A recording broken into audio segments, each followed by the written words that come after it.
Boa tarde, estamos começando mais um Rádio Web Filosofia na PUC Paraná, com os alunos de Filosofia e hoje contando com a participação do colega professor Renato Moiteiro, Carlos Renato Moiteiro, que atualmente dirige o eixo humanístico da PUC e que vem conversar conosco, com a Gabriela, com o Johnny, com o Flávio, né, e daqui a pouco provavelmente com o professor Irineu Letensky, a respeito de liberdade de expressão, liberdade de imprensa, e nós estaremos utilizando como referência para discutir isso a situação ocorrida em janeiro, né, com o jornal, com a revista Charlie Hebdo, da França, onde ocorreu um atentado terrorista, né, no dia 7 de janeiro, no qual foram mortos a tiros de fuzil 12 jornalistas e, enfim, funcionários que estavam na redação do jornal naquela ocasião. E o pretexto para isso foi vingar, né, as ofensas como eles consideraram, né, que foram ofensas diretamente ao profeta Maomé e à fé islâmica, através das charges publicadas, né, no jornal. Além do que a religião muçulmana condena o culto às imagens, né, então para eles para os terroristas foi uma dupla ofensa que teria ocorrido. O que ocorre é que, apesar obviamente, de todos nós condenarmos a violência, ainda resta também a discussão dos limites da liberdade de imprensa e a questão da responsabilidade que todos nós temos com a palavra e com os limites do nosso comportamento. A questão é, por um lado, qual o limite, né, dessa liberdade, se é que há esse limite, e qual seria a ética dessa liberdade, né? Qual seria, então, vamos dizer assim, a autolimitação do comportamento de tal forma que, simultaneamente, as pessoas tenham essa liberdade e não ofendam. Essa talvez seja a preocupação maior, né, de um limite civilizatório, vamos dizer assim, porque na medida em que nós façamos as coisas na base do vale tudo, podemos cair, né, simultaneamente numa situação de todos ofenderem a todos, né, com palavras sem cuidado e coisas assim. A questão não podemos censurar a palavra, né, quer dizer, muito menos atacar com violência aqueles que nos contradizem. No entanto, parece que a questão está mais na própria forma como as pessoas se autolimitam. Eu não sei, professor Renato, o que você pensa a respeito disso, se eu estou conduzindo a coisa para um lado correto ou se há alguma coisa no que eu falei que possa entrar em contradição com a própria questão da liberdade. Então, primeiramente, eu queria dizer boa tarde a todos os ouvintes da Rádio Web Filosofia. Obrigado, professor Eduardo, pelo convite em participar desse encontro de hoje. Ontem eu estava vendo a divulgação na internet, né, e aí vi o tema e eu fiquei pensando um pouco sobre a minha própria pesquisa. Hoje de manhã, conversando com o professor Eduardo, eu dizia que a minha pesquisa tem certos desdobramentos que tocam nesse tema, né, o conflito entre o direito de expressão e o direito religioso. E o Johnny, que está aqui, também faz parte do grupo da Rádio Web, participa dessa pesquisa comigo, discute as questões de mística e ascese na obra de Michel Foucault. E na época do Charlie Hebdo eu vi muitas pessoas se manifestando e eu tenho tentado hoje me manifestar um pouco mais, mas na época eu preferi criar um certo distanciamento, porque tudo aquilo que a gente pesquisa, a gente tem muita paixão, né? E a minha intenção era deixar um pouco a passionalidade de lado e conseguir ser mais teórico, né? Imparcial nós nunca somos numa discussão, mas pelo menos mais teórico a gente consegue tratar os assuntos de outra forma. E eu achei interessante o tema, né, do encontro, a pergunta que inicia esse debate, né, que é ser ou não ser Charlie Hebdo. Muitas pessoas colocaram nas redes sociais, eu sou Charlie, né, je suis Charlie, e isso promoveu um debate, e o professor Eduardo começa falando muito bem sobre esse debate, porque muitas pessoas se opuseram a essa visão. Em vista de que as publicações no Charlie Hebdo, eram uma revista de cartoons, mas satírica, com a proposta justamente de satirizar determinados comportamentos da sociedade, de como essa revista vinha tratando os assuntos relacionados às confissões religiosas, né? Não apenas, e isso é importante a gente destacar, ao islamismo, mas também as outras instituições, inclusive o cristianismo, e sobretudo o protesto muito grande foi gerado a partir das pessoas que, a partir da sua confissão, da sua confessionalidade cristã, começaram a se opor e falar, não, eu não sou Charlie, né? Vendo algumas charges que tratavam, inclusive, as imagens do cristianismo. E uma questão... A visita do Papa ao Rio de Janeiro. A visita do Papa ao Rio de Janeiro, uma charge relacionada à Santíssima Trindade, com certa conotação sexual. Então, e eu fiquei pensando justamente nessa distinção, né? Em épocas passadas, talvez os cristãos teriam feito uma ação mais violenta contra o Charlie Hebdo. Descarnar os jornalistas. Descarnar os jornalistas. Com colheres. E hoje nós estamos num momento em que a sociedade cristã, embora a sociedade ocidental, que queiram as pessoas ser ou não ser cristãs, nós trabalhamos com categorias do cristianismo, e nessa sociedade com uma profunda influência cristã, hoje nós vemos a liberdade de expressão como um valor, né? E uma questão que eu acho importante a gente começar pensando primeiro, qual a posição que eu tomo nessa pergunta? Sou ou não sou Charlie? Né? E qual é a visão que eu tenho sobre a liberdade de expressão dentro dos meus valores? Porque muitas pessoas criticaram as ações, e eu não estou querendo defender aqui quem promoveu o atentado, né? Esses dias, inclusive, estava relendo o livro da Hannah Arendt sobre o julgamento de Eichmann em Jerusalém, e lembrando quantas pessoas foram ácidas em relação críticas, inclusive Hannah Arendt sofreu ameaças de morte quando escreveu esse livro, né? Porque as pessoas viam uma certa defesa do Eichmann no livro. E não era a proposta dela era tentar mostrar que a banalidade do mal era muito mais profunda do que aquela pessoa que era o funcionário do mês, né? O Eichmann seria a pessoa que tem o quadro na lanchonete, se ele estivesse trabalhando num outro espaço e não no Reich nazista, né? E sempre quando extremamente eficiente. Né? Extremamente eficiente. E quando a gente vai tentar fazer um argumento desse... técnica dentro da técnica. Quando a gente vai tentar fazer um argumento desse, a gente sempre lida com a passionalidade das outras pessoas, né? Então, o que eu tento fazer um pouco nessa reflexão sobre o Charlie Hebdo é que nós tentemos ser menos passionais e olhar que existe nessa questão um conflito. É um conflito que existe na sociedade francesa, é um conflito que existe em todas as sociedades europeias que defendem a liberdade de expressão, e é um conflito que existe também na sociedade brasileira e fundamentado na religião. Porque nós temos um direito que assegura a liberdade de expressão, mas nós temos também um direito que assegura a liberdade religiosa e tipificado na forma de crime. Porque no Brasil, por exemplo, não sei se todos os ouvintes sabem, mas quando você faz qualquer tipo de ação que atente contra a imagem de uma religião, contra os símbolos de uma religião, contra o patrimônio imaterial de uma religião. Por exemplo, a gente conhece de casos passados, situações onde imagens da denominação da tradição católica... A imagem da Nossa Senhora sendo chutada na televisão. Né? E nós temos também a situação, por exemplo, oposta de quando cristãos entram nos terreiros, né? E isso aconteceu recentemente no Nordeste, especificamente na Bahia, né? Que é um lugar de enraizamento da tradição das religiões de matriz africana, onde alguns segmentos cristãos entraram nos terreiros e destruíram as imagens presentes ali dos orixás, das entidades, e isso é crime na legislação brasileira, né?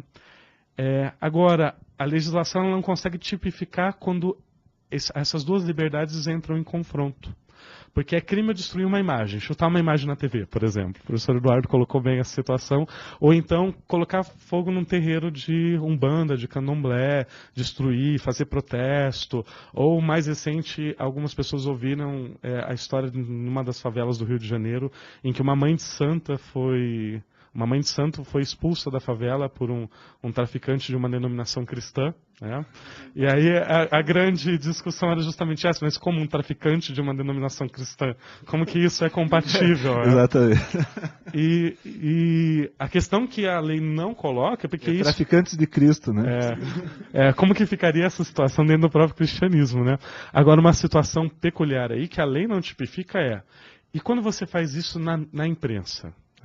Quando você faz isso por meio de um texto escrito, por meio de uma campanha publicitária, por meio de uma charge, ou então quando você faz isso na arte. Recentemente houve uma exposição em Pernambuco, onde o artista plástico trabalhava com símbolos da fé cristã, mas desconstruindo esses símbolos a partir de uma leitura erótica, uma leitura erotizada dos símbolos do cristianismo.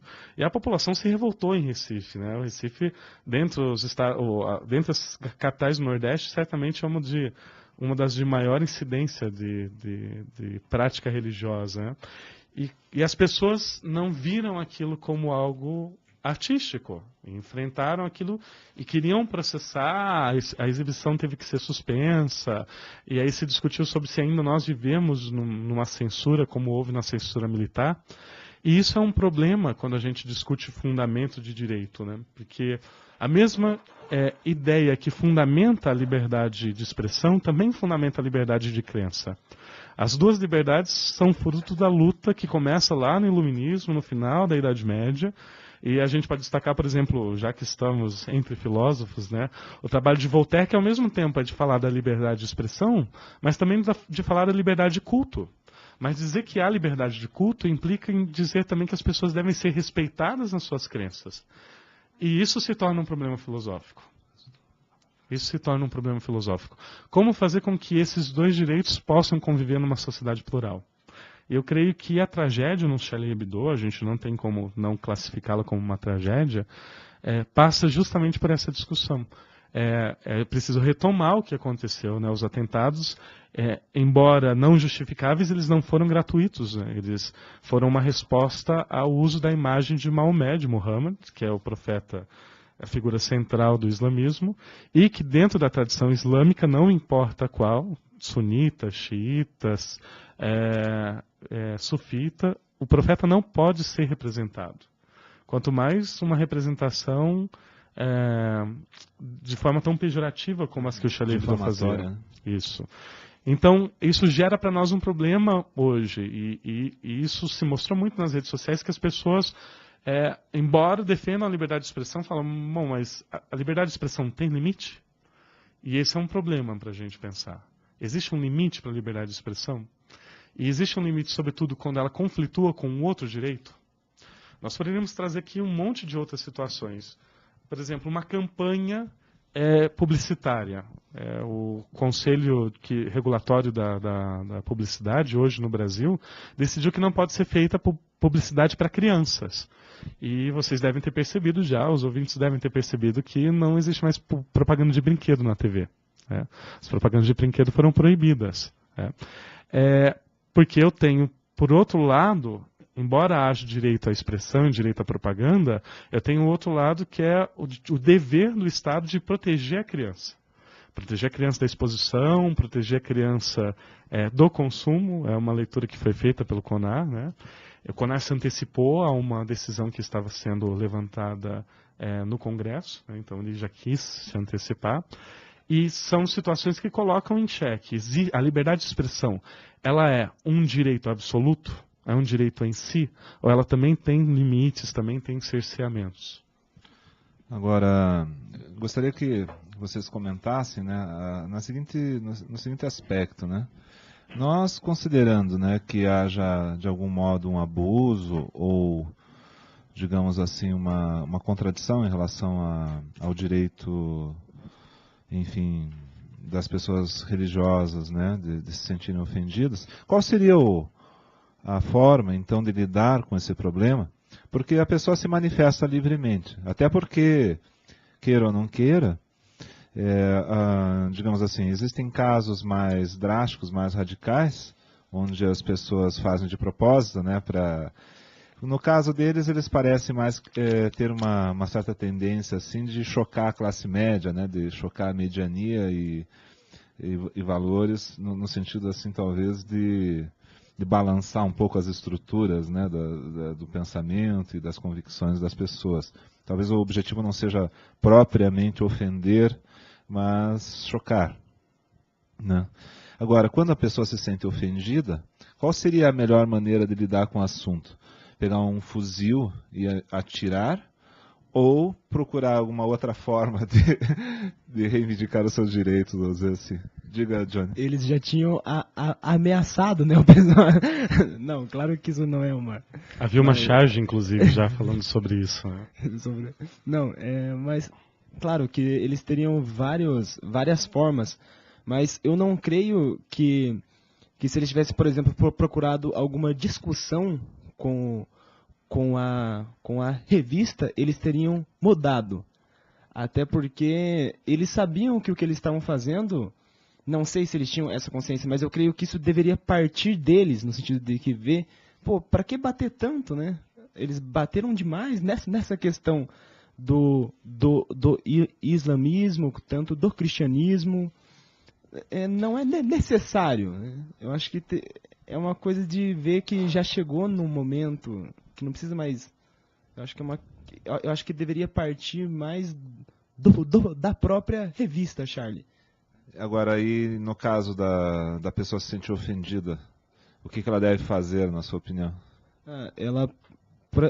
Claro que deveria buscar uma forma de diálogo, né? Mas agora, e quando o diálogo não dá mais certo, né? O que fazer? Eu penso, nessa perspectiva do Johnny, né, uma frase de Foucault, que quando não existe o espaço do diálogo, sobra o discurso da violência. Né? E a gente precisa pensar o diálogo em duas mãos. O Stéphane Charbonnier, que era o diretor do Charlie Hebdo, uma vez foi interpelado pelo Sarkozy sobre... Eu acabei vendo isso de relance na mídia, se não me engano foi na CBN que se falou essa questão, em relação a que uma coisa era crítica à tradição cristã.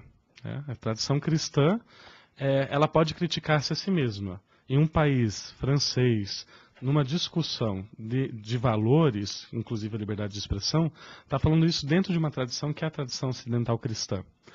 Agora, muitas vezes eu passo a impor os meus valores, os meus referenciais para as outras tradições, como se elas tivessem que aceitar isso como algo dado e obrigatório, e isso é uma forma de etnocentrismo. Aliás, é totalitário pensar que o outro, a outra cultura, precisa adotar os mesmos valores que a minha cultura. Lógico que existem espaços onde é necessário confrontar. Por exemplo, a situação das mulheres no Oriente Médio, sem sombra de dúvida, o Ocidente tem que continuar questionando essa situação, a existência de pena de morte nos países islâmicos, mas, por outro lado, existem valores que são valores para aquela sociedade. Pena de morte, não apenas pena de morte, mas relacionado com assuntos religiosos. Né? Relacionados com assuntos religiosos, o Ocidente deve continuar questionando isso, obviamente, mas existem determinadas situações que são valores daquela cultura. Né? Por exemplo, o não trabalhar a imagem, não tratar de forma satírica a imagem do profeta. A partir do momento em que a revista faz isso, não é só uma sátira, não é só a imprensa francesa, é a sociedade cristã contra a sociedade islâmica. E talvez o Charlie Hebdo nunca tenha pensado nessa situação, e isso que me chamou a atenção nesse diálogo. Até porque a direita francesa foca bastante numa, digamos assim, em ser anti-muçulmana devido à imigração. Né? Por um lado, existe o problema da islamofobia, que é o outro extremo da questão, mas a gente tem que tomar cuidado sempre de não partir de um extremo para o outro. Né? Por outro lado, Charlie Hebdo também evitou o diálogo. Várias vezes a comunidade muçulmana falou com o semanário, olha, a gente está se sentindo ofendido. E a pergunta que me passa à cabeça é se a imprensa está aberta ao diálogo também. Se a imprensa está aberta ao direito de resposta. Os muçulmanos tiveram, em algum momento, a sociedade islâmica teve direito Deveriam de necessariamente no Charlie Hebdo. Essa é uma questão importante da gente considerar. E sobre isso, Gabriela. eu só queria falar que realmente vocês querem que eles deem uma resposta como o Charlie faz por meio de charge, mas em que espaço eles teriam um público tão grande quanto o Charlie para poder fazer a sua resposta como povo muçulmano? E também a gente não pode partir do princípio que eles vão reagir às sátiras com o profeta dele da mesma maneira que os cristãos reagem com as sátiras a Deus, a Jesus, Verdade. a Senhora. E também não são todos os muçulmanos que atacam com fuzil, né? São alguns muçulmanos que pensam assim, né? Isso é importante destacar. O professor Irineu está aqui, já está com o microfone na mão, inclusive, para fazer a contribuição Ana Luísa dele também chegou. E a Ana Luísa também está aqui. Mas eu queria só completar essa fala da Gabriela, perdão, no sentido de que quando nós falamos do respeito à tradição, né, da outra sociedade, a gente pensa assim, mas o Islã não está preparado para o diálogo. Não, existe uma parcela, a gente sempre cai no grande problema da generalização. Né? A gente cairia no mesmo problema em dizer que os neopentecostais são fundamentalistas, que os católicos têm uma postura conservadora. São generalizações que nós precisamos evitar. O islamismo em si só tem várias correntes. Né? E dentro dessas muitas correntes, eu não posso sequer dizer que uma delas é mais fundamentalista, é mais violenta do que a outra. O que existe são processos, e eles têm uma data, né? O terrorismo ele tem data de nascimento, ele tem história, né? E ele está muito atrelado a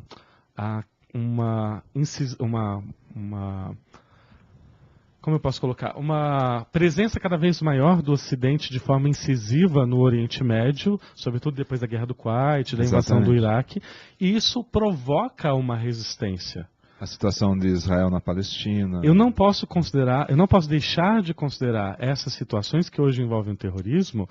Não estou dizendo que elas são legítimas, porque elas não são, mas eu não posso não considerá-las como resistência. Elas são, de uma certa forma, resistência. E são resistências desenvolvidas em torno de uma espiritualidade comum. Né? Eu gosto muito desse tema dentro do autor que eu estudo, de Michel Foucault, porque ele foi correspondente do Correio de la Sera na guerra na Revolução Iraniana, quando os ayatollahs lideraram o povo na revolução contra o Shah. E Foucault foi um entusiasta naquele momento. Depois ele nunca mais se pronuncia quando vê o que aconteceu com a Revolução Iraniana. Mas naquele momento ele fala, olha, o povo é capaz de responder. E o povo é capaz de responder movido por uma espiritualidade.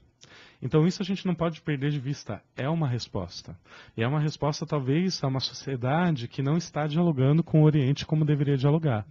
É uma resposta extrema, por isso extremista. É uma resposta de terror, mas é uma resposta. Irineu? Realmente isso que o professor Carlos Renato falou, a questão dos grupos, assim como generalizam quando fala a igreja, né? A igreja tem vários grupos, tem várias espiritualidades, assim como a tendência é generalizar todos os grupos. Só voltando à questão lá do diálogo com a questão dos chargistas, é complexo porque talvez o objetivo deles justamente é fazer a charge e chocar. Né? É polêmica. É polêmica, então o foco deles é a polêmica. Assim como tem, do mesmo modo, alguns cantores ou cantoras que fazem clipes polêmicos usando símbolos religiosos. Mordendo morcego. Usando símbolos religiosos, assim como uma revista esportiva, alguns anos atrás, colocou o Neymar crucificado na capa. Então, esse já é o objetivo.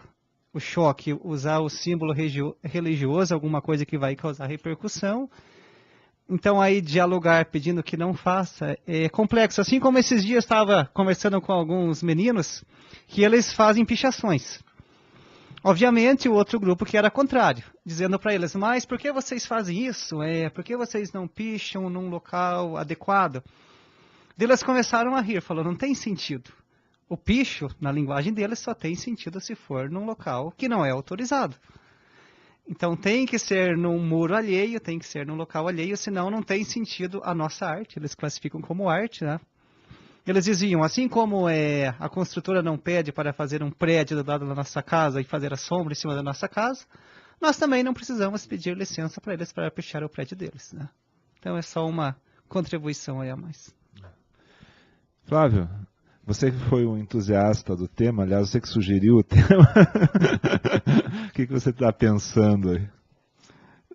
Bem, primeiramente, boa tarde, professor Eduardo, professor Carlos Renato, professor Irineu, o Johnny, a Gabriela e a Alana.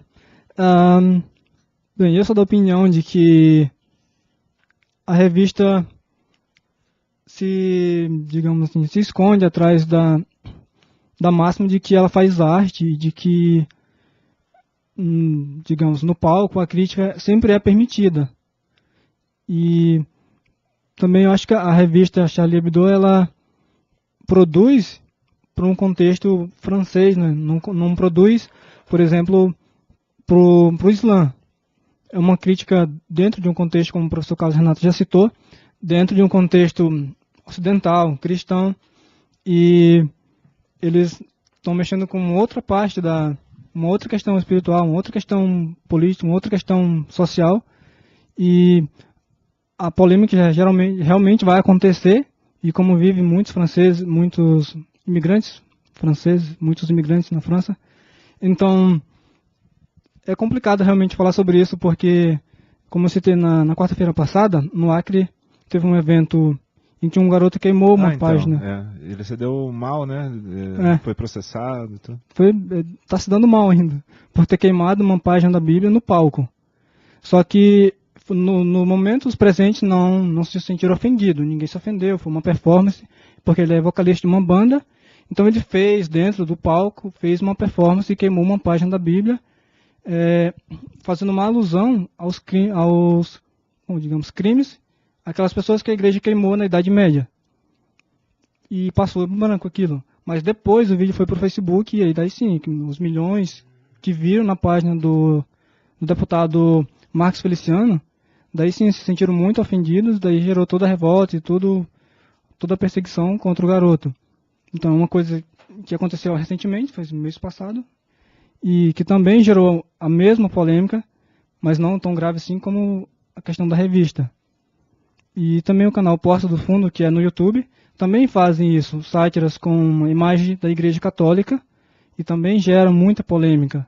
Então, por exemplo, eu falo, eu não me ofendi, mas realmente, como o professor Carlos Renato citou, alguém mais se ofendeu. Aonde é que chegou o limite? Aonde é que vai o limite para que um garoto possa subir no palco e queimar uma página da Bíblia? Para que um canal no YouTube possa fazer uma sátira com uma cruz?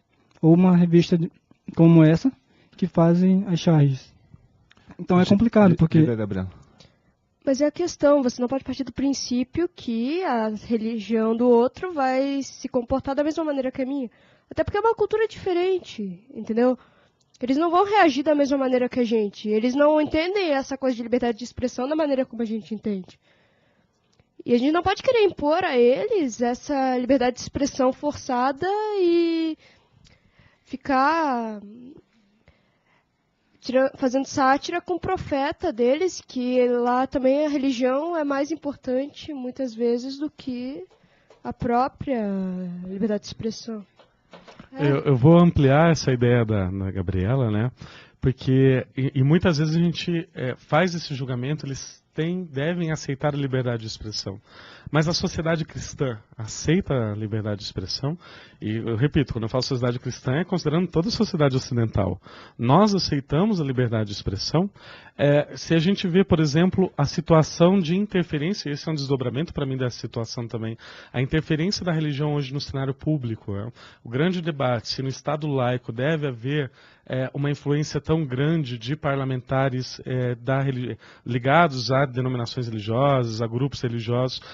Nós encontramos um problema aí também de direito à liberdade a liberdade do outro, né? De como o outro vê a própria existência, de como o outro quer viver a própria existência, quer conduzir a própria existência. E nós não podemos dizer que a sociedade cristã é uma sociedade que conseguiu conviver bem com a liberdade de expressão. A sociedade cristã continua sendo uma sociedade do pastorado. Não importa se eu sou ou não de uma denominação religiosa, se eu sou ou não uma liderança religiosa, eu quero governar a vida do outro. E eu faço isso por meio de partido, eu faço isso por meio da igreja, eu faço isso por meio da ciência. A ciência é uma forma hoje de governar a vida dos outros excelente, né? Meio da fofoca. Por meio da fofoca. Do consumismo. Do consumismo. Eu fico pensando muito na ciência como esse contraponto, né? Porque a ciência hoje é aquilo que dá resposta. Como as pessoas devem viver? As pessoas devem viver de acordo com aquilo que a ciência fala que tem que ser feito. A ciência ela tem um poder na vida das pessoas incrível. O professor Tupinambá da medicina ele fala que ele tem medo da segunda-feira de manhã no consultório. Porque a segunda-feira de manhã vem depois do domingo à noite, que tem o Fantástico, né? E aí no Fantástico tem lá os médicos que falam o que você pode, o que não pode fazer, o que deve, o que não deve fazer. Eu estou conduzindo como a pessoa deve viver a sua própria existência. Então a nossa sociedade ela também é uma sociedade de controle. Nós não podemos dizer que o direito à liberdade de expressão ele é tão plenamente vivido e compreendido na sociedade. E outra questão também que é importante é de quem o direito à liberdade de expressão é defendido. Porque quando você fala do direito à liberdade de expressão de determinados segmentos da sociedade, eles são vistos como direito. Quando você vê o direito à liberdade de expressão de outros segmentos, por exemplo, o direito à greve é um direito à liberdade de expressão. E aí você ouve a população falando que os grevistas são baderneiros, que os grevistas são vagabundos, desocupados. Petistas. Sindicalistas, devem ir para Cuba, comunistas. E você está questionando o direito à liberdade comunista de expressão. Nazista. Você tá questionando o direito à liberdade de expressão daquelas pessoas. Você está colocando em xeque que as pessoas podem manifestar que elas estão insatisfeitas com determinado ato do governo. É liberdade de expressão para o seu grupo, né? Não para o grupo do outro. E esse é um grande problema hoje. Eu queria lembrar o que o Freud fala no Mal-Estar da Civilização, né? Que os grupos sociais eles são grupos de amor para com os seus e grupos de ódio para com os outros, né? Essa é uma tendência psicológica. Você se fecha na psicologia de grupo, né? Então ali circula amor. E o estranhamento em relação às posições alheias, né, leva você a generalizar a posição do outro, né? Por exemplo, essas expressões, quanto mais você fica distante do outro grupo, mais você tende a demonizar, a ver as atitudes deles como primitivas, né? Os índios são primitivos, os negros são primitivos, os outros são primitivos. É o processo de estereotipação do outro, né? Eu acho muito interessante você isso que, desculpe, levou ao modo como os judeus foram tratados nos campos de concentração. Exatamente o que eu pensava. O professor Eduardo citou Freud nessa discussão e automaticamente eu me remeti à discussão da Hannah Arendt nas origens do totalitarismo, exatamente, onde ela vai apontar justamente que o que faz com que o outro seja descartável é que eu deixo de tratá-lo como pessoa e passo a tratá-lo como coisa. O que aconteceu com os judeus na Alemanha nazista foi justamente isso. A propaganda ideológica da Alemanha nazista era tão forte no sentido de que os judeus eram meras peças dentro daquela sociedade que eles podiam ser descartados a qualquer momento. Né? E isso é o que a gente faz com o outro. A gente trata o outro mera peça. Né? E o outro pode ser entendido aqui não só em relação ao outro grupo, mas a outra sociedade. Né? Isso acontece dentro da nossa sociedade. E mesmo a questão do machismo também em relação às mulheres. Né? São os binômios. Né? A gente tem o costume de fazer práticas divisoras na sociedade. Né? O homem, a mulher, o ocidental, o oriental. E isso é uma forma de lesar a humanidade. É uma forma de lesar a dignidade humana na sua totalidade. A respeito dessa mesma questão, acho que é o sociólogo Jurandir Freire que afirma isso, né? Que assim como nós passamos na rua e vemos um andarilho e não o consideramos como sujeito ético, da mesma forma, na sua relação dele conosco, também nos verá como sujeito ético. Assim como nós passamos e vemos ele na rua, deitado uma outra pilha e não o consideramos, se preciso for ele nos assaltar, atirar, roubar, matar pelo boné, pelo tênis, que ele também não vai considerar. Né? Assim, então é essa dupla relação. Aquele que não é considerado também não considera o seu próximo.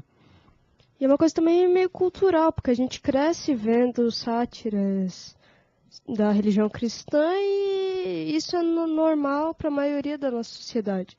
Agora lá eles não crescem assim, eles crescem vendo a religião como algo realmente sagrado. Entendeu? A religiosidade deles é muito mais forte do que a religião cristã é no mundo ocidental hoje. São poucos grupos que realmente levam a cabo a religião cristã. Agora, no mundo muçulmano, a religião está acima de tudo, como eu já disse antes. Gabriela tocou na questão do sagrado, a questão lá da Mircea Eliade, né? Para toda religião tem seus objetos sagrados, tem seu espaço sagrado e seu livro sagrado. E a charge é você profanar o sagrado, seja de qualquer religião, qualquer forma. Mesmo quem, por exemplo, eu sendo cristão, vendo as charges, por exemplo, que o jornal faz da Santíssima Trindade, é quase inevitável você olhar aquilo ali e você tendo aquilo ali como sagrado para você não sentir-se ofendido. Outra coisa é as atitudes, como que você vai tomar a partir daquilo ali. Com isso que foi a pergunta como que eu você fiz lida pro com Johnny aquilo, ali, né? Aí também demanda o que você disse, a questão da cultura, a formação, eventualmente se é uma pessoa já, são grupos terroristas, aí o diálogo quase inexiste, né? Então é bem complexo isso aí, você tocar a própria palavra sagrado, até o Carlos Renato falou, ainda por mais que a filosofia tente, o Estado tente influenciar nas sociedades, a religião ainda é a instituição que tem uma maior incidência nos valores, no comportamento de toda a sociedade, né? Então, quando você mexe na questão religiosa, é uma questão existencial, né, que envolve todo o ser, que envolve a base, a estrutura, a esperança de vida aqui, a esperança de vida após a morte. Então, envolve um aspecto transcendental, mental, estruturas bem mais amplas do que em geral imaginamos. Né? O Freud chamava isso de golpe narcísico, né? Isso é a coisa mais ofensiva que tem. Por mais que a gente possa olhar isso de um modo mais sublimado e dizer, não, a gente tem que compreender ambos os lados, a gente tem que compreender quem se propõe a fazer isso, assim como até mesmo a atitude terrorista, né? Dentro de uma ética cristã, poderia dizer assim, perdoai-os, pai, eles não sabem o que fazem, né? Agora, é interessante isso que o Irineu fala, a citação sobre o Mircea Eliade, a religião, o sagrado, ele cria processos identitários também, isso é importante a gente considerar. O sagrado, para quem vive o sagrado, para o homo religioso, o Mircea Eliade chama-nos assim, né? Porque muito mais que homo sapiens, nós somos homo religiosos, né? Nós, enquanto pessoas que nos constituímos a partir de dimensões do sagrado, e as dimensões são várias, elas podem ser religiosas ou não religiosas, mas todos nós temos a dimensão do sagrado, da sacralidade de alguma forma, isso faz parte da construção da nossa identidade. O Schopenhauer chamava isso de necessidade metafísica, né? E o Kant também. Isso, e essa construção da nossa identidade, ela acaba sendo violada quando eu faço um ataque diretamente à imagem que a pessoa tem do sagrado. Eu vou fazer uma analogia, nenhuma analogia perfeita, por isso que ela é analogia, né? Mas é a mesma coisa que dizer para alguém que não tem religião nenhuma, um agnóstico, e que vê na ciência uma esperança para a humanidade, que a ciência foi a grande responsável pelas grandes tragédias do século XX. Aquilo atinge aquilo que ele tem de mais sagrado. É uma analogia, obviamente, mas veja, se nós olharmos o século XX, as grandes tragédias do século XX tiveram participação da ciência. Só considerar os processos de eugenia na Alemanha nazista, as bombas atômicas de Hiroshima e Nagasaki, a própria destruição planetária que a gente vê cada vez mais as consequências aparecendo. Mas se você diz isso para alguém que tem a ciência como algo sagrado, aquilo se torna ofensivo, aquilo mexe com a identidade da pessoa, desumaniza. E muitas vezes a gente não relaciona a crítica à religião como uma crítica à humanidade da pessoa e deveria ser vista dessa forma. A vida também é a questão clubística do futebol, né? Quando uma torcida eventualmente profana o sagrado ou o símbolo O espaço sagrado. O espaço sagrado. Isso nós vemos semanalmente, mortes, brigas e destruições, que alguns entendem que os times de futebol, não lembro qual o autor que faz essa analogia, né, que para muitos o clube de futebol funciona como uma religião. Mas Eu me lembrei de Dom Paulo Evaristo Arnes agora, né? Corintiano, de carteirinha, que ele fala que o futebol é a segunda religião dele. A religião tem são os laços afetivos tem das pessoas algo de metafísico, né? Por exemplo, aí. se você perguntar para a pessoa o que é o time de futebol, né? São jogadores? Não. O jogador está hoje, amanhã aqui não está. É o estádio? Não. O estádio em si não é o time, é a torcida? Não. Então você tem uma entidade, alguma coisa... um espaço simbólico, né? Um espaço simbólico que quando o time ganha, não é o time que ganhou, sou eu que ganhei, somos nós que ganhamos, e são vocês que perderam, né? Então é a mesma coisa, quando o símbolo é profanado, a pessoa individualmente sente-se também profanada, né? Com aquilo, né? E você agride a pessoa que está com uma camisa diferente, né? Ignorando o ser, e ataca o símbolo do outro time, na verdade. Você destrói a pessoa, mas você não está destruindo propriamente a pessoa, você está destruindo o representante simbólico de uma causa que não é a sua. Eu me lembro, nessa situação específica, o Irineu falou dos times de futebol, né? Nos protestos de junho de 2013, eu me recordo de uma situação que para mim foi emblemática, porque um dos motivadores, dos estopins para junho de 2013, foi a questão dos gastos na Copa, da falta de transparência. E aqui no Paraná isso foi algo que ficou muito evidente na época na mídia. E aqueles que protestavam, os protestantes de junho de 2013, estavam indo em direção à Arena da Baixada. E eu me recordo dos meus alunos, de um grupo de alunos X, né, não vamos dar nome aos bois, que me chamavam: professor, você é atleticano também, tá, gente? Eu sou atleticano, então, para falar. Você é atleticano também, você tem que ir lá com a gente defender a Arena. Eu falei: não, eu vou defender o povo, não vou defender a Arena. E as pessoas foram lá para a arena, alguns devem se lembrar da situação, defendendo com rojões, apontando rojões, pedras, paus. A torcida organizada do Atlético chegou marchando lá. Como eu não estava lá. Um grupo. Exército. Não, eu não me lembro o nome da torcida, mas ela fica ali Deve ser mais famosa. Deve ser mais famosa, enfim, não vamos citar o nome. Mas o fato é que eles foram realmente em bloco e reagiram como se fosse a torcida contra a torcida do Coxa. Exatamente como eles fazem, né? E eu já morei na frente dos dois estádios, né? Primeiro morei na frente de um e agora moro na frente do outro. O comportamento é sempre o mesmo, né? E daí entrou uma questão política no meio, não interessa, o comportamento permanece o mesmo, né? Então, no fundo, não é questão religião, futebol, política, né? São esses símbolos sagrados que estão em jogo. Aí eu me remeto a uma charge que eu vi há alguns dias, inclusive eu postei na minha conta no Facebook. Eu não me lembro qual é o cartunista, mas é um cartunista americano, e era um diálogo entre um menino e um macaco. E o menino falava assim, que as religiões dividem as pessoas e causam violência. E o macaco respondia: bom, futebol divide as religiões e causa violência. Política divide as pessoas e causa violência. Religião divide as pessoas e causa violência. Mas a arte divide as pessoas e causa violência. Então o problema não é a religião, não é o futebol, não é a política, não é a arte. São as pessoas. Exatamente. É aquilo que tem significado para as pessoas e o modo como elas não conseguem aceitar que outras coisas tenham significado para outras pessoas.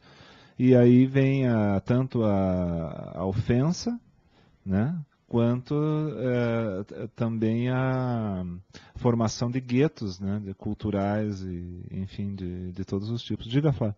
Eu estava comentando sobre, o professor falou sobre que a arte também divide as pessoas. Isso é uma coisa que eu acho interessante, que muitos amigos meus que tem um ódio muito terrível contra o funk e alguns contra o sertanejo universitário também. E eu sempre falo que não tenho nenhum problema contra o funk nem contra o sertanejo universitário, mas que tem uma grande crítica, que são a questão das letras. Acho que a produção das músicas são realmente muito, muito baixas, muito fracas, mas os dois estilos são bons, são estilos que alguém fez e que são originais e que são bonitos se forem praticados por alguém que realmente saiba fazer aquilo. É a cultura de alguém, não é a minha, mas acaba sendo a cultura de outras pessoas. E que a minha única crítica realmente é contra a letra, porque tem umas letras que são muito repetitivas, muito curtas ou muito sem sentidos. Essa questão da divisão, pedi ao professor Eduardo comentar um pouco a respeito disso, né, que eu acho que é que o ambiente nosso, assim, o que me impressiona, por exemplo, é a sala de aula. Você chega numa sala de aula no primeiro dia, os estudantes chegam, olham-se uns para os outros e automaticamente dividem-se. No mínimo 4 ou 5 grupos, parece que já quase que naturalmente são formados, né? Então, dentro dessa perspectiva, eu queria que o professor Eduardo comentasse um pouco do ponto de vista da psicologia, como que dá-se esse processo natural, por personalidade, ou simplesmente por afinidade. As pessoas parece que vão chegando e vão olhando-se e naturalmente vão se descobrindo e, com raras exceções, aquele primeiro olhar, aquele primeiro contato, formam-se 4, 5, 6 grupos e por aí segue. Na verdade, assim, a gente pode considerar que 80% da comunicação é não verbal. Então as pessoas conseguem se identificar por signos muito rarefeitos, né? Coisas que, em geral, nós que não fazemos parte dos grupos não damos grande importância. Por exemplo, professores. A gente não sabe direito como é que aqueles grupos existem ali. Então, para nós é uma coisa que fica mais difícil de captar o sentido. No entanto, entre eles, o sentido é completo. Eles, digamos assim, a diferença entre eles aparece com mais nitidez, né? Entre os próprios grupos. Agora, isso remete também à questão pré-histórica. O modo como a nossa psicologia humana se formou, ela é uma psicologia de mamífero, na verdade. Né? Nós somos mamíferos que se desenvolveram, que adquirimos linguagem, pelo menos de um ponto de vista natural, né?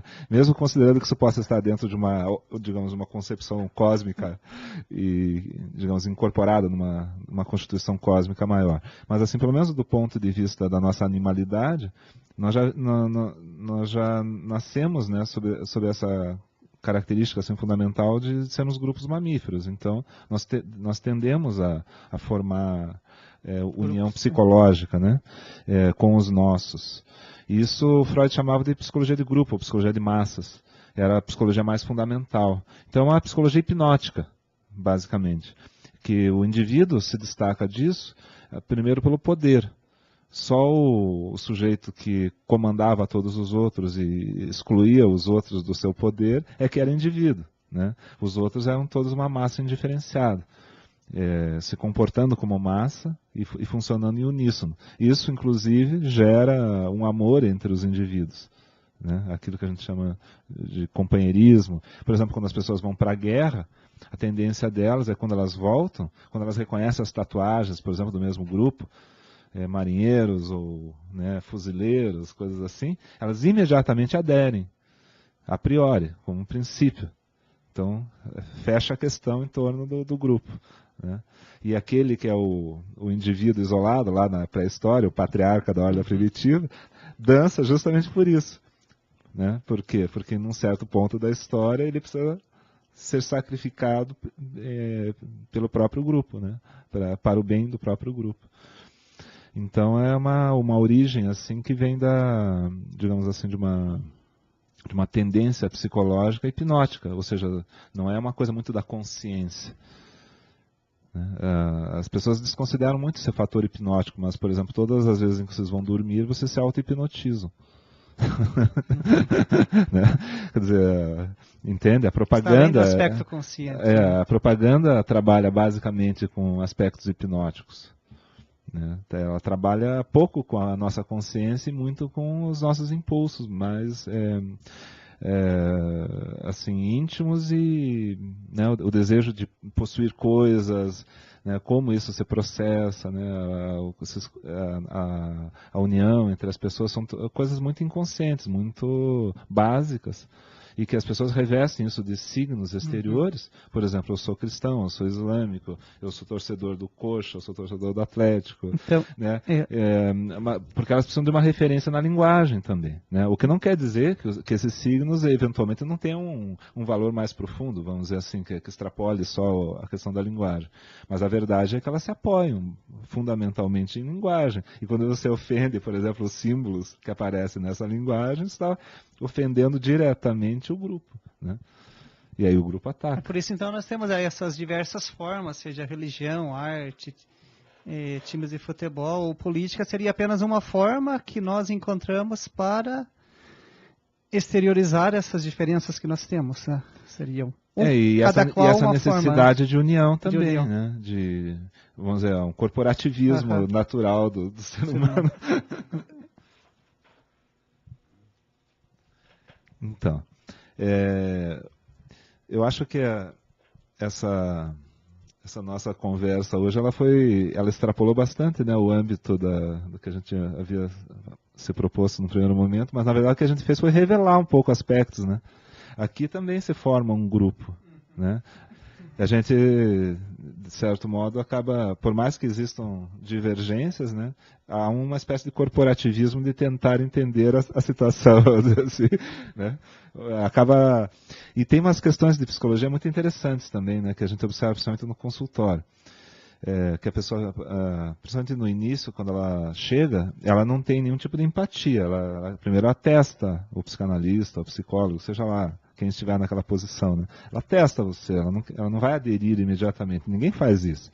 A pessoa chega lá, só se for uma pessoa extremamente carente, né, afetivamente. Mas ela chega lá e a partir do momento que ela começa a sentir alguma empatia por você, é curioso. Se você está sentado com a perna cruzada ou com o braço cruzado, que normalmente seria um símbolo de rejeição, né, ela começa, curiosamente, a mimetizar o teu comportamento, sem perceber.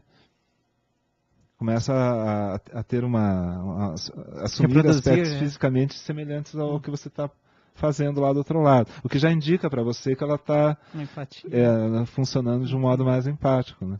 É curioso. E você só consegue extrair alguma coisa da pessoa se ela, de certo modo, aderir à tua personalidade. Isso que se chama transferência. Né? Ou seja, olha a margem de perversão que tem. Por exemplo, uma liderança, ou para um psicanalista, né, o mesmo médico, um líder religioso. Né? Então, é dentro dessa questão que a humanidade vive. Né? A questão de libertar as consciências, por exemplo, como o iluminismo fez na França, tinha um pouco esse ideal, né, o ideal de autonomia kantiano. Né? A pessoa não ficar de joelhos, mas ela se erguer. E ela decide quais são os valores dela, mas ela tem que tomar uma decisão, né, refletida, ela tem que saber o que ela está querendo da vida. Né? Não pode ser fé cega, faca molada. Né? Tem que ser uma coisa que a pessoa tome uma decisão consciente de aderir a algo em função, enfim, olha como as pessoas votam no Brasil. Né? Elas votam numa figura praticamente religiosa, assim, né? Quer dizer, não tem uma coerência, né, do ponto de vista do mundo simbólico. Agora, uma coisa totalmente cega. Agora, se elas passassem a refletir antes, se houvesse um programa partidário, se houvesse, enfim, um tipo de reflexão anterior, elas escolheriam, efetivamente. Né? Agora eu pensei essa frase sua, Eduardo, também no sentido da religião, né? Você fala sobre a personalização da política, né? Olha como as pessoas votam, né? E pensando no início do cristianismo, né, tanto eu quanto o professor Ineu estudamos um pouco da filosofia cristã, no início do cristianismo essa é uma premissa fundamental, né, que a fé deve ser acompanhada da razão. Então o cristianismo nasce dentro do ambiente também de influência da filosofia grega de forma específica, e isso foi algo muito importante nos primeiros séculos do cristianismo, que a fé passasse pelo crivo da razão, que a razão podasse os excessos da fé. A gente pode colocar dessa forma. E aí quando a gente olha as comunidades cristãs hoje, inclusive as nossas, a gente pensa, veja com quem que eles celebram, né? Você falou do vejam para quem eles votam, vejam com quem que eles celebram, né? Essa questão da exposição midiática de muitas lideranças religiosas, não importa a denominação cristã, isso também cria um efeito de massa que é muito parecido com o efeito de massa, por exemplo, que as lideranças têm no Islã, em especial as lideranças de uma pegada, por assim dizer, mais fundamentalista. Né? Eu me recordo aqui, no primeiro semestre do ano passado, eu comprei o livro da biografia da Malala. Vocês devem conhecer, os ouvintes talvez já devem ter ouvido falar sobre ela, que era uma jovem paquistanesa, filha de um professor. Com ele, ela lutou em defesa da escola para meninas. O Paquistão tinha acabado com a escola para as meninas. Eles reabriram de forma clandestina. Ela percorreu o mundo defendendo a educação para mulheres no Islã. E ela sofreu um atentado. Então, uma muçulmana, jovem, né, praticamente uma criança, na época do atentado ela tinha 17, nem tinha atingido a maioridade ainda.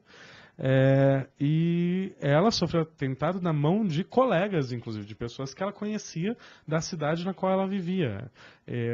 Todos devem se lembrar que ela foi uma das ganhadoras, porque nós tivemos 2 ganhadores, né, do Nobel da Paz. Né? O ano passado ela foi a ganhadora do Nobel da Paz.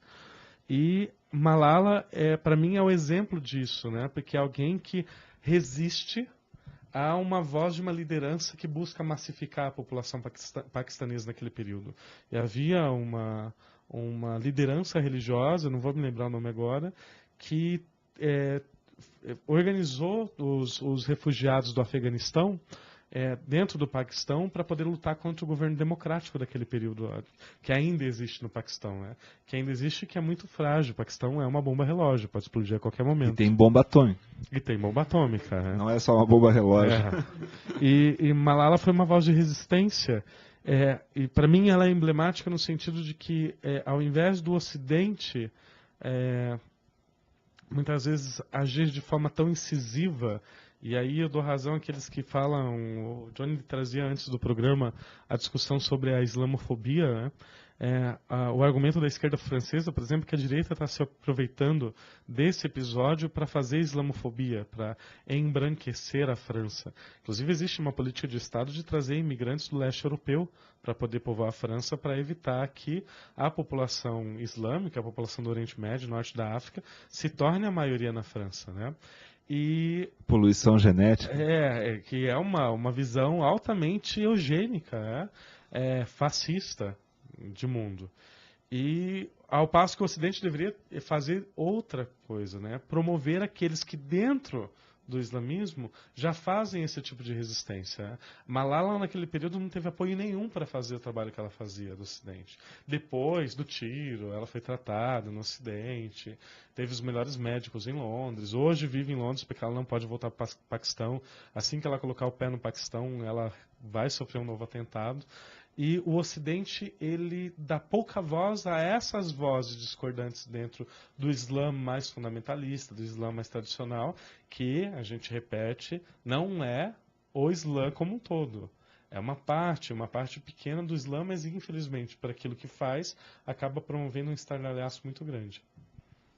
Então, gente, infelizmente temos que acabar de novo o programa, é sempre uma coisa chata acabar, né? Mas deu o horário. Então queria agradecer muito a presença de vocês, do professor Carlos Renato, do Johnny, do Flávio, da Lana, do professor Irineu e da Gabriela e do público. E dizer que agora a gente já está conseguindo, né, graças à ajuda do Johnny, colocar mais os programas na internet. Alguns ficaram muito longos e é difícil colocar no blog. Então a gente está colocando via YouTube também. Então já tem o canal, a gente já está divulgando, né? E parece ser um meio bastante eficaz também, porque populariza bastante. Então todos os programas estão disponíveis, já estamos há 1 ano e meio fazendo, né? Então é um motivo de grande satisfação. Então até a quarta que vem, um abraço a todos, muito obrigado.